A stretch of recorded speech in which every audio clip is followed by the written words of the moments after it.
우리가 계속해서 마가복음을 지금 함께 말씀을 살펴보고 있습니다. 예수님께서 하나님의 나라를 선포하시고 복음을 선포하시면서 처음에 회당에 들어가셔서 가르치셨습니다. 회당에서 또 귀신 들린 사람을 만나시고 또 귀신을 내어 쫓으신 일도 있었고, 또 많은 각색병 환자들을 고치신 것에 대한 그 요약된 기록도 또 우리가 함께 살펴봤고, 또 시몬의 장모의 그 열병을 고쳐주신 일도 우리가 함께 살펴봤습니다.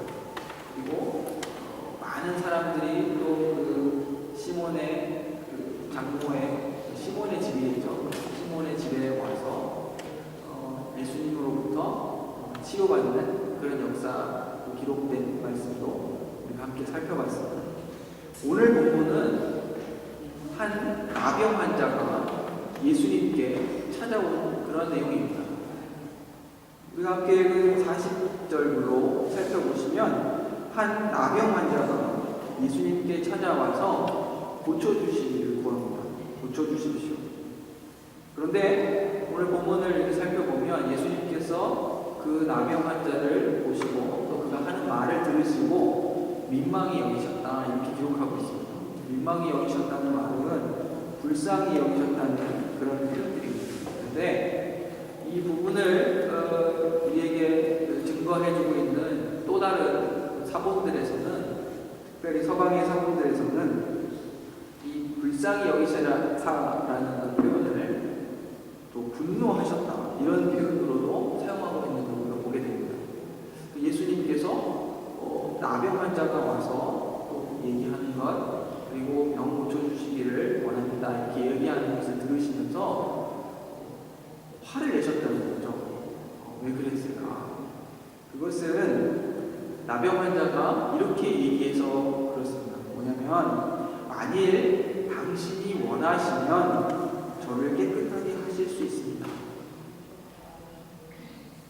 아마도 이 나병 환자는 제가 앞서 말씀드렸죠. 회당에서 예수님이 가르치셨던 이야기에 대한 소문, 또 각색 병자들을 고치셨다는 이야기, 귀신 들린 자를 고쳐주시기도 하고, 또 베드로의 그 장모의 열병도 고쳐주셨다는 소식들, 예수님이 대단한 능력자라는 그런 사실들에 대해서 아마 들었을 수 있습니다.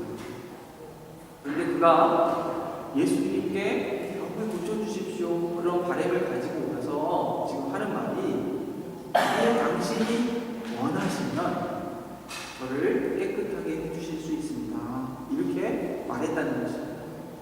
이에 대해서 첫 번째는 예수님이 불쌍하게 생각하셨다, 이렇게 얘기할 수도 있고, 또 제가 말씀드린 것처럼 예수님이 화가 나셨다는 거예요.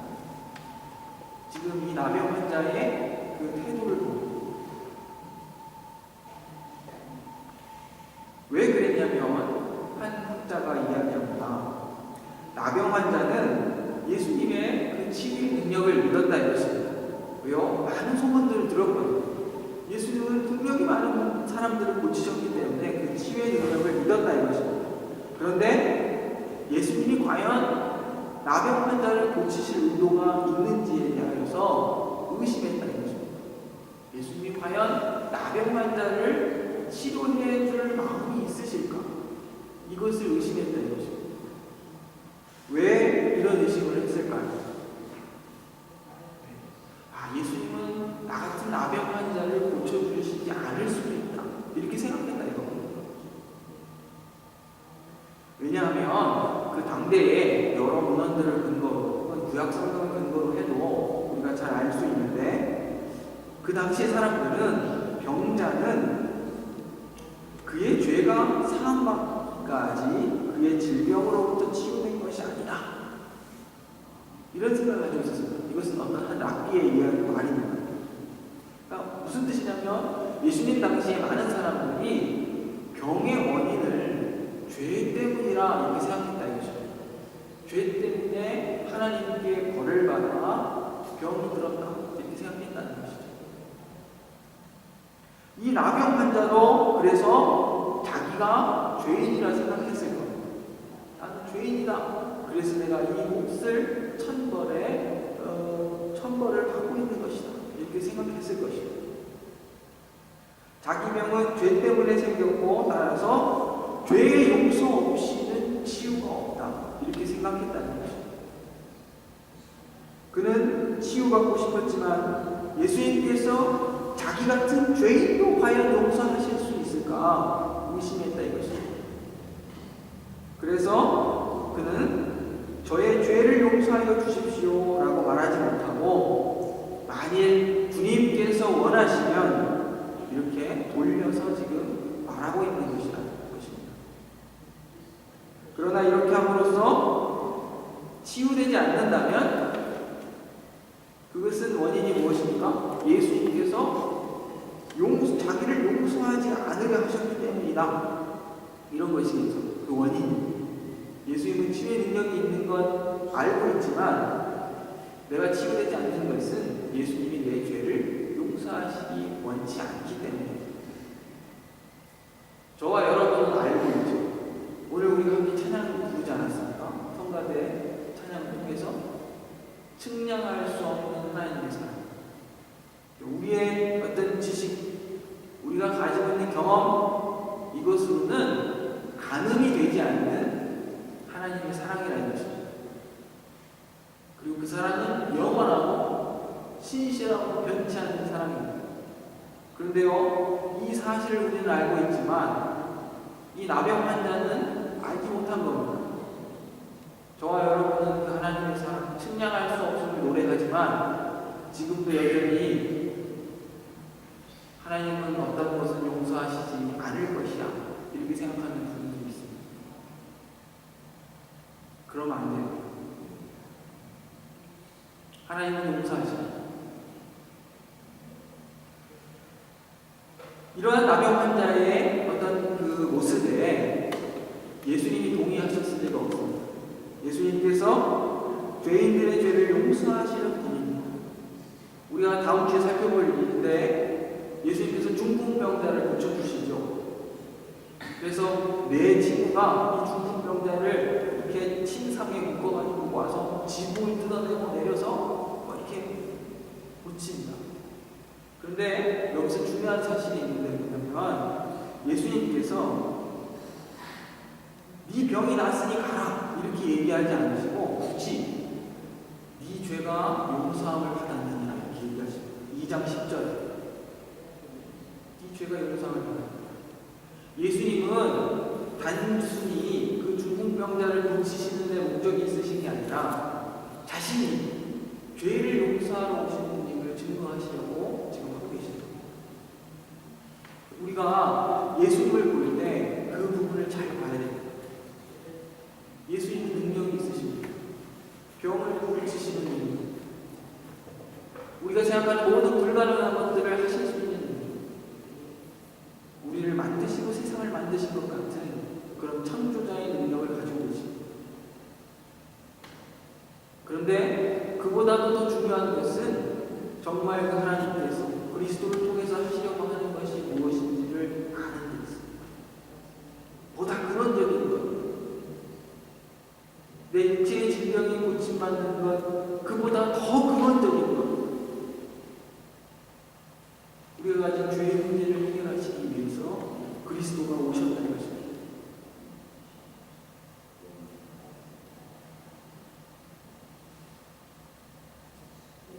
그런데 이 나병 환자는 예수님께서 죄를 용서하실 것이라는 사실에 대하여 의심하고 있었다는 것입니다.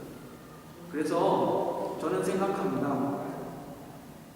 이런 차원에서 보았을 때 우리가 함께 읽은 본문 그대로 나병 환자를 이러한 지금 예수님에 대한 오해와 예수님은 자기를 용서하지 않을 거라고 생각하고 있는 이 나병 환자, 이 나병 환자의 이러한 생각, 그것을 예수님이 불쌍히 여기셨다 이렇게 이해해도 무방하다 이렇게 생각합니다.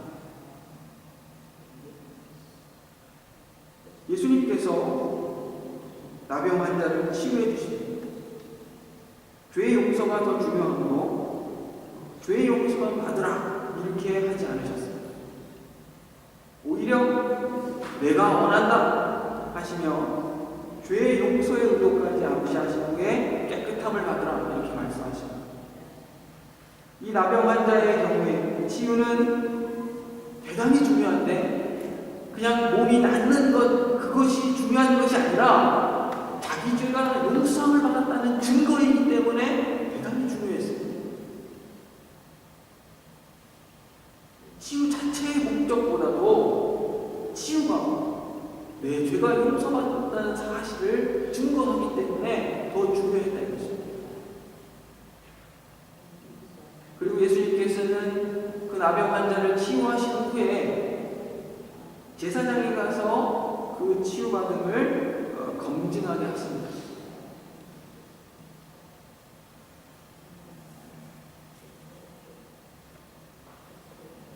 이것은 또한 큰 의미가 있습니다.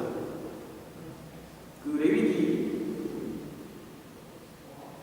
13장 46절에 보시면 그 나병에 걸린 이들은 그 공동체, 사회로부터 격리되어서 성읍 밖이나 집 밖으로 내보내져야 됐습니다. 보면 사회로부터 격리되는 것이죠. 모든 관계로부터 끊어지고. 하지만 예수님의 치유는 아주 근원적이죠. 죄의 문제를 해결하시고 그 육체의 질병을 고치시고 더 나아가서 그의 사회적 관계까지도 회복하신다는 것입니다. 굉장히 중요한 내용입니다. 그래서 우리가 하나님의 백성으로 죄의 용서함을 받은 자로서 살아갈 때에 우리가 전인이 건강해진다, 우리가 전인이 회복되었다 이렇게 했을 때 그것은 굉장히 좋지 됐거든요. 우리의 생각과 마음이 새로워지고 그 모든 물렸던 죄책과 형벌로부터 자유로워지고 그리고 복음이 증거되는 곳에 치유의 역사들이 분명히 있습니다. 그리고 또한 더 나아가서 그가 가지고 있던 모든 관계가 새로워집니다. 경쟁적이고 투쟁적이었던 그 모든 관계가 이제는 섬기고 사랑하는 관계들로서 바뀌어가는 겁니다. 우리가 구원받은 자들로서 이렇게 공동체를 이루고 모였다고 한다면, 생명의 공동체로 모였다고 한다면 우리에게 그런 열매들이 나타나야 하는 것입니다. 제가 참 사랑하는, 존경하는, 그리고 늘 마음속에 안쓰러운 한 권사님이십니다. 생각하면 고마운 마음과 또 애틋함이 있는 그런 권사님이세요.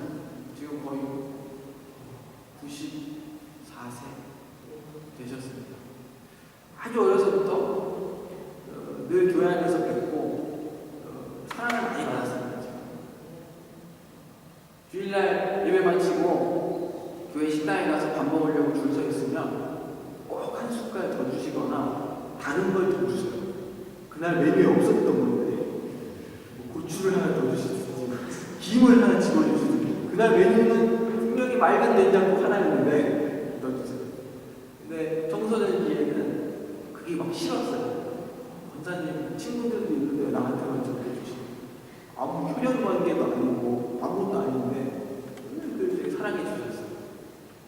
나이 먹고 그러니까 그 권사님 사랑이 참 큰 것이었구나 생각을 합니다. 하루는 이제 권사님 얘기를 직접 들은 거 아니라 어머니를 통해서 들었는데 아주 위중한 병으로 고생하셨었답니다. 한 40대 후반 그때쯤에 아주 정확히 모르는데 위중한 병이셨대요. 생명의 위협이 있는. 근데 하나님께서 그 병을 고쳐주셨대요. 그래서 신앙을 시작하신 거예요. 얼마나 봉사하고 충성하시고 교회의 그 모든 음식하는 분들 도맡아 하셨어요. 그런데요, 참 놀라운 건 뭐냐면 그 위중한 생명을 위협하는 병이 치유가 됐잖아요. 평생을 그 정말 고통스러운 류마티스 관절염으로 고생하셨어요. 평생. 제가 무슨 말씀을 드리려고 하냐면 복음이 증거되는 곳에 놀라운 하나님의 치유의 역사들이 지금 이 시기에도 나타나요. 저는 그걸 믿습니다.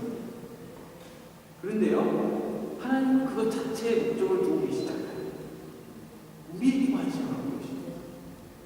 하나님이 사용하실 수 있는 모든 방법을 통해서 우리를 그의 백성으로서 만들어 가시고 하나님과 우리의 관계를 끊임없이 인식시키고 가르쳐 가시고, 그 권사님은 평생 그렇게 고통스러우시면 신앙을 그만둬야 되는 거 아니겠습니까? 세상 사람들이 보는 시각으로 봤을 때 교회에 늘 봉사를 하고 토요일날 아침이 대신 일찍 오시거든요. 그 다음날 식사 준비를 하셔야 되니까. 근데 권사님이 똑바로 걸으시는 걸 단 한 번도 본 적이 없어요. 원래 다리를 저셔서 그런 게 아니라 그냥 아프신 거예요. 아프고 수련회가 있는 날이나 뭐 이런 날들은 집이 멀어서 가지 못하시니까 저희 집에서 주무실 때가 있었어요. 근데 그 당시에는 제가 되게 어렸었는데 저희 집이 단칸방이었거든요. 그러니까 어머니 저 권사님까지 주무셔야 되거든요. 근데 밤새 끙끙끙 아시던 걸 제가 기억합니다.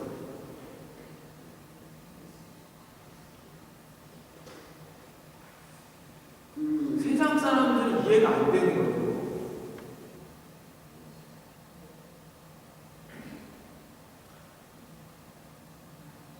그 이해 안 되는 신앙을 저와 여러분 하고 있는 거예요. 그게 우리 힘으로 하는 게 아니라 하나님 주시는 마음으로 하는 거예요. 칼빈이 그런 얘기를 했습니다. 우리 인생 가운데 스치듯 한 줄기 빛이 비추었다. 아마 그 하나님에 대한 인식이 탁 띄인 어떤 그것을 그렇게 표현했을 겁니다. 예수는 누구나 아니에요. 한 줄기 빛이 탁 스쳐 지나갔는데 그 빛의 능력과 영광과 그것이 주는 만족이 얼마나 큰지 우리 전 인생을 덮고도 남는다.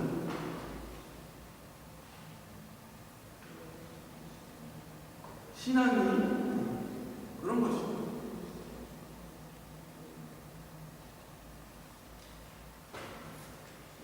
오늘 우리가 나병 환자의 치유를 통해서 살펴볼 것은 예수님이 누구신가?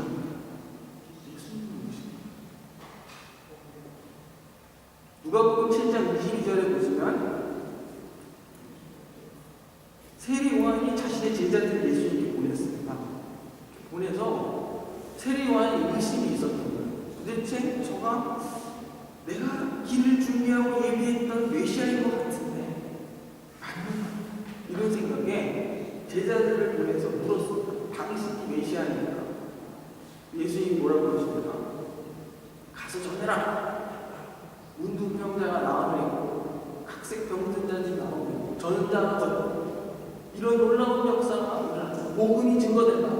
이런 놀라운 역사가 일어남을 하지 마라. 뭐예요? 메시아의 사역이라는 것이죠. 예수님이 지금 하고 계시는 그 모든 것이 하나님의 아들로 오셔서 하시는 그 사역이라는 거예요. 우리가 계속 반복해서 알고 있지만 배우고 있지만 예수님 메시아로서 뭐 하시는 겁니까? 마가복음이 증거하는 바대로 하면 자기 목숨을 많은 사람을 위한 대속제물로 주기 위해서 오신 메시아라는 거죠. 그 메시아임을 지금 증거하고 계십니다. 죄를 용서하러 오심을 증거하시는 겁니다. 그런데 예수님께서 이 나병 환자를 치유하시고 엄히 경계하였습니다. 전하지 마라. 이 일을 전파하지 말라고 말씀하십니다. 왜냐하면 예수님을 계속해서 오해하기 때문에 우리도 그 오해에서 잘 못 벗어날 때가 많지 않습니다. 눈에 보이는 예수님의 능력만을 보는 것이죠. 그 능력을 행하시는 예수께서 어떠한 분인가를 봐야 하는데 그 능력만을 본다는 거죠. 여기 우리는 그런 것들이 있지 않지만 한국의 교회에는 그런 사람들이 너무 많습니다. 제가 부동산 교회를 섬길 때는 예수를 믿었더니 놀라운 능력을 경험했다는 것입니다. 그 인생이 어떻게 변했나 보다. 그랬는데 하는 소리가 이가 금리로 바뀌었대요. 그런 엉터리 같은 소리. 하나님을 못 어떻게 믿을 수 있지? 그런 엉터리 그거 해서 어떡할 거야? 그게 그리 두려우면 치과 가서 하나 해놓으면 될 거 아니에요?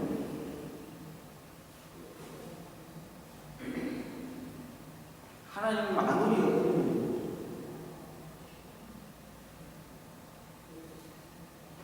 이렇듯 무슨 일이 있으면 예수님을 오해하기 때문에 예수님께서 경계하시는 겁니다. 그런데 그게 막아지지 않습니다. 널리 전파되는 거죠. 예수님은 오늘 본문을 통해 보면 그래서 다시는 동네에 들어가지 못하셨거든요. 안타까웠어요. 가버나움이라는 큰 해변가 도시, 세관도 있었고 왕의 신하가 있었던 그 큰 도시 회당에서 가르치셨던 예수님. 그런데 그 예수님은 지금 바깥 한적한 곳 광야에서 그의 백성들을 기다리고 계십니다. 저와 여러분은 그 도시의 회당으로 갈 일이 아니라 주님이 계시는 광야로 갈 그러한 사람들이 되어야 하는 것입니다. 이 시대는 끊임없이 그 예수님께 집중하지 못하고 엉뚱한 것으로 그 신앙을 호도하고 있습니다. 이러한 시기에 주님 오신 목적, 그분을 바르게 알고 그에게 바른 기대를 가지고 어떤 기대를 가져야겠습니까? 우리의 죄의 문제를 해결하시고 우리를 영적으로 회복하시고 우리를 국제적으로도 회복하시고 우리를 사회적으로도 그 모든 관계에 있어서도 회복하시는 구원자 되신다는 사실을 그러한 기대를 가지고 주님께 나아갈 수 있을 것입니다. 군사적인 메시아가 아니라 그 당대의 사람들이 소망했던 그런 정치적이고 군사적이고 능력자로서의 예수님이 아니라 그래서 그 능력자를 만나기 위해 도시의 회당으로서 달려가던 그러한 사람들이 되어서는 안 되고 우리 안에 그 우상적인 거짓 메시아를 부수고 믿음을 가지고 예수께서 계시는 광야로 나아가는 그러한 신앙을 우리가 갖기를 원합니다.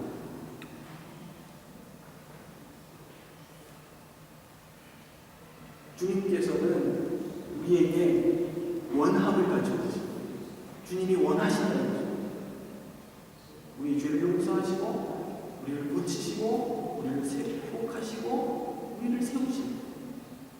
그러한 원함을 주님 그것을 원하고 계십니다. 우리가 주저하고 있습니다. 우리 주님의 사랑 측량할 수 없는 것입니다. 우리가 미리 주님을 재단하지 말고 주님께 맡기고 바르게 주님을 섬기고 그 주님으로 만족하고 기뻐하며 살아가시는 그리고 우리가 미리 그 구원의 그것을 행복으로 여기고 살아가시는 이 모든 성도들 되시기를 간절히 소망합니다. 기도하겠습니다.